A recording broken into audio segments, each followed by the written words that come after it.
abused me in ways that no one would imagine. I was bullied for being too sensitive. I was bullied for being too vulnerable, for being too honest, too kind. And I started building up walls. I started guarding myself. I started not allowing people into my life, not because I was looking at them and thinking, you might hurt me, but because I honestly believed that I didn't deserve to be welcomed into other people's lives. I met someone for the first time in my life who made me feel like I was worthy of being loved, who made me feel seen. I was looking to feel heard, and this person heard me. This was the person that I wanted to spend the rest of my life with. That's how I saw it. I couldn't imagine my life without that person. Until one day when he, like everyone and everything in my life, chose to walk away. And I could not make sense of it. What did I do? I went back to that 16-year-old who blamed herself. He walked away because of who you are. He walked away because those things that you always thought were ugly and unworthy about you are still there. So, I might get a little emotional here.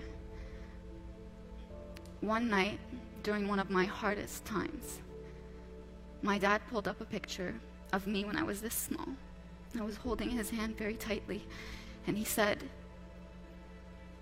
when I was holding your hand in that picture, I looked in your eyes and I thought, this girl is going places. And when I look at you now, I don't see that look in your eyes.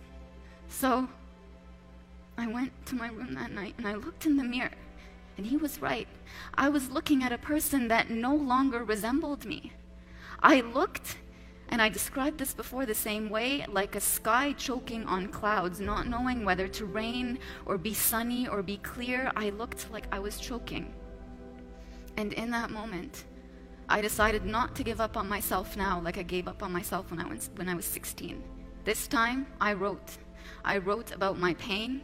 I wrote about it, and as hard as it was, it healed me. The deeper I went into my pain, the higher I rose in courage, the higher I rose in pride of who I am, being proud of who I am, turning your pain into something beautiful, turning it into nectar instead of turning it into bitterness or coldness. That has given me so much conviction in the fact that our world needs more people who are not afraid to be human, not afraid to be vulnerable, not afraid to show who they are, not afraid to take risks, not afraid to stand in front of the world and raise their voice and say, this is what happened to me and this is how I overcame it. And one of the biggest things, the biggest courageous decisions I had to make was to stand in the face of the person who oppressed me, with everybody who gave him the right to oppress me, and say, no, I did not deserve this. This should have never happened to me.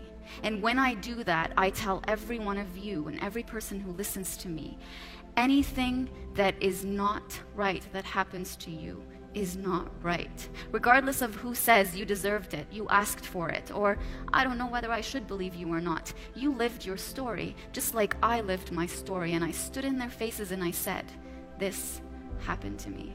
You don't have the right to take away my story from me, because when you do that, you're taking away that new person that I'm becoming.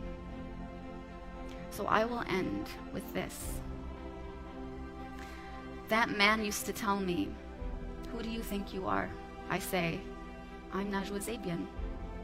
I'm a hero, I'm a fighter, and I'm a champion. So if someone asks you this question, who do you think you are? What will you say?